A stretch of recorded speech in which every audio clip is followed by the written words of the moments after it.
Moi, j'ai plusieurs GPS, mais il y en a, je veux dire, il y a le GPS qui est le mien, donc il y a toujours une ficelle, disons, de 4 millimètres en couleur. Je sais que c'est le mien, je l'ai toujours accroché. Et l'an passé, j'étais dans un endroit avec pas mal de crevasses et il y en a une où je me suis accroché pour vraiment voir s'il n'y avait pas un pont.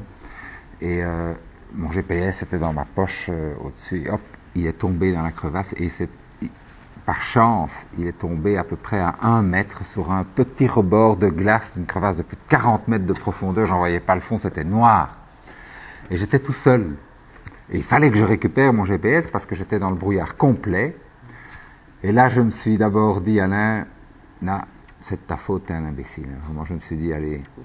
Et puis, je me suis un peu calmé, et puis j'ai réussi avec une chance incroyable. Et grâce à la ficelle, pas la ficelle qui est livrée avec le GPS, parce que celle-là, elle est tellement fine que de toute manière, elle pend toujours, il n'y a pas moyen d'aller la rechercher. Donc, j'ai réussi à le reprendre. Et là, je me suis, depuis lors, quand je suis dans un endroit difficile, mon GPS, il est carrément attaché. Et c'est vrai, on ne pense pas à des trucs comme ça, mais j'étais content quand même, hein, parce qu'il ne faut pas oublier que quand il y a des conditions météo comme ça en Antarctique, la trace qu'on fait derrière soi après 10 minutes, elle n'existe plus.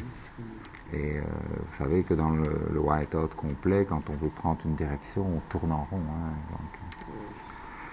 donc voilà. J'ai devais ma vie cette fois-là, non pas au GPS, mais à la petite corde que j'avais mis au GPS.